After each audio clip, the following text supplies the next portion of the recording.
In this part of the series, I'm going to try and rig the character. In the last series, I did it all manually because I think it's great to know how to rig manually before you start using any automated tools. The automated tools are fantastic if they work perfectly. But if they don't, then how do you go back and fix anything? So you need to kind of know the fundamentals before you can actually troubleshoot anything on an automated rigging system.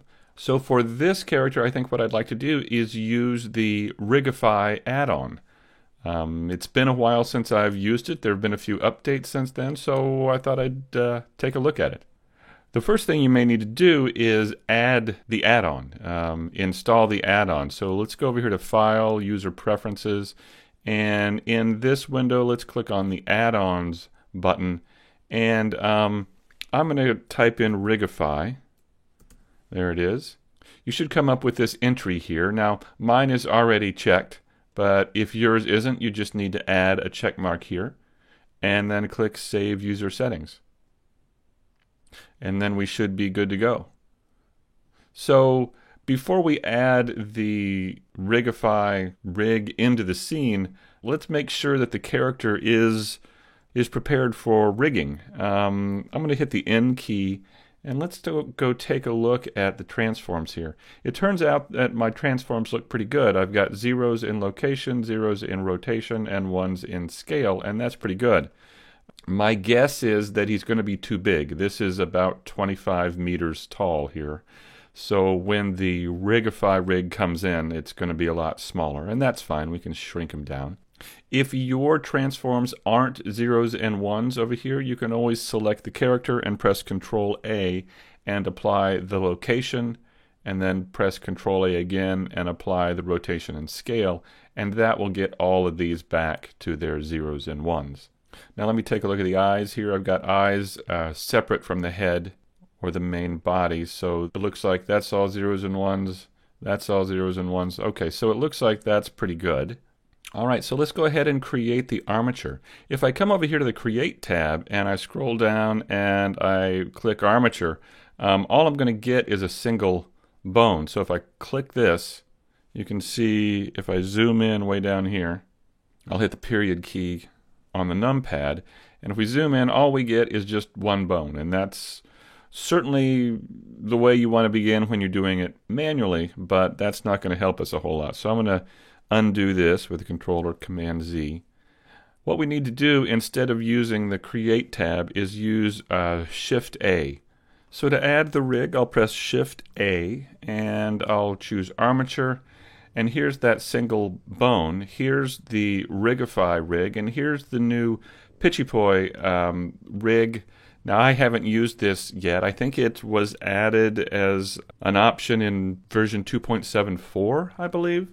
And it includes facial rig as well. But we don't need that because this character really wasn't set up to open a mouth or blink or anything. So I'm just going to go ahead and use the Rigify add-on.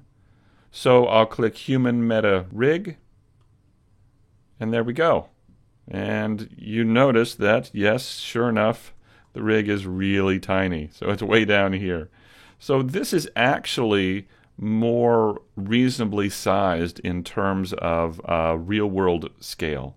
The Blender units are really pretty much meters. If we come over here to, I believe, the world, no, how about the scene here? There we go. If we come over to the scene, you can see that in the units field, we've got metric units and imperial or inches and feet. So if we go from the Blender units here to metric, you can see that nothing really changes. It's just 1.9 meters. If we change to imperial, then the grid gets a little smaller. Things change a little bit, but the difference between meters and Blender units is pretty much nothing. So this is probably a good size to make our character if we're going to take it into a game engine. All right, so what I'm going to do now is scale my character down to fit that rig. I'm going to go ahead and select the low poly character as well as the eyes, and I'm going to change the center of pivot from the median point to the 3D cursor, and just to make sure we're scaling from that point down there at the center of the grid. And I'll just scale everything down until I get it about the right size. So let me come to wireframe with the Z key, and let me scale down a little bit more. Something like that. Now if I select the rig and come over to the object display, I can turn on X-ray here and see it through the character. Now I'll hit the 3 key and the 5 key to go to orthographic view, and I'll take this character as well as the eyes. I'll switch back to median point, and I'll drag the character forward just a little bit, something like that. I think that'll work. Now once I've moved this character, I'm going to have to now re-establish the center. But I think moving this forward just a little bit will save me some headache in setting up the rig. Just trying to center up the hips and the neck along the side of the character here. Yeah, that looks pretty good.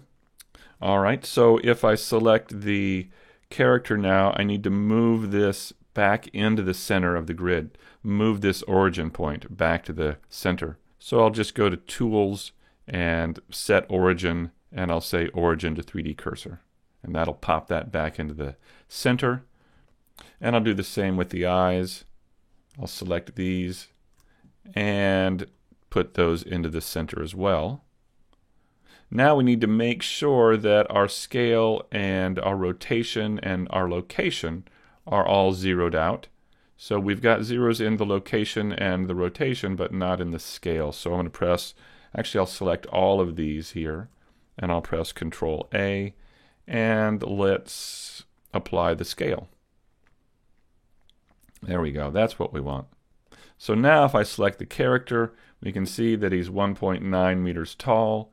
The transformations are all zeros and ones, and that's good. Alright, so the next thing we need to do is get these joints in place. So I'll select the rig, go to the front view here, and it looks like I've still got my image there, and look how big it is. Let me scroll down and turn off or get rid of this image here. There we go. We don't need that. Alright, so now that we've got the general shape or the general proportion of the character correct, let's go ahead and tab into edit mode for the rig here. And what we need to do is come over here to the options tab and turn on X mirror. And what that'll do is that will allow us to move these joints around and have the other side come along. So now what we need to do is actually just move these around until they're in the proper place. Now this is going to take a little time, not too bad though. I'm going to go ahead and start moving these back like this.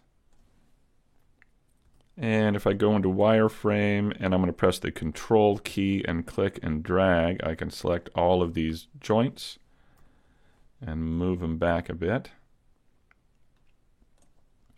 I'll select this and move it up to where the ankle should be. And maybe these here. And move those forward to where the toe should be. So I'm just going to move this up to about the ball of the toe. And then I'm going to move this toe forward all the way like this. I need to know where that edge is. So what I'm going to do is go back to object mode and select the character. And I'm going to come over here to the object panel and turn on wires so that I can see where the edges are. So now if I go back to the rig, I can begin lining up these joints where the edges are that I want things to bend at. So I want this foot to bend at that edge, so I'm going to put that joint right there. Same thing applies up here for this joint. I need to figure out where the knee's going to bend, and it looks like it's going to bend at this joint, so I'll put it right there. Now also notice there's a bit of a bend in the leg here. When we turn on IK, inverse kinematics, that will allow us to grab one control at the foot here and move the whole leg around.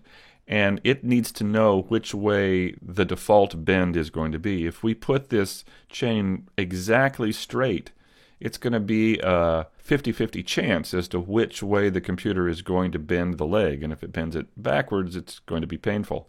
So we want to put a bit of a bend in that joint to make sure that Blender knows which way we want it to bend. All right, I'm going to get this right here. Let's come out to the front now and make sure everything's in place here. Once again, I'll hit the Z key to go into wireframe, and I'll control click and drag this and just drag all these over so they're lined up with the foot. There we go.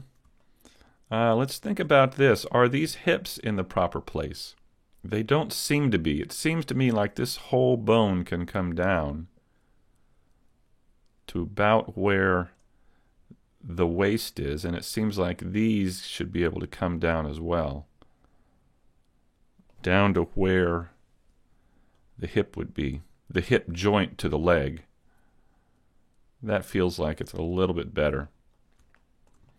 All right, so how about this joint? Where is it? It's lining up along this edge here. That's not bad. I like that. Now for the arms, it looks like I could grab this whole chain here, like so, and maybe bring this whole thing down to kind of where that shoulder joint would be. I could maybe rotate it a hair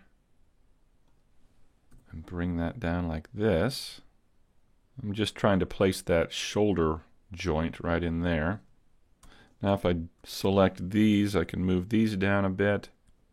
I'll see if I can grab these bones here and start moving them into the hand. This is probably the most tedious part, is getting all the hand joints in place, or all the finger joints in place. I'm just trying to get this joint right on the edge right here at the wrist. I think what I'm going to do is try and select these bones here and maybe scale them up just a hair so they're a little bit bigger, so they fit into the hand a little bit better, maybe a little bit more, something like that. There we go.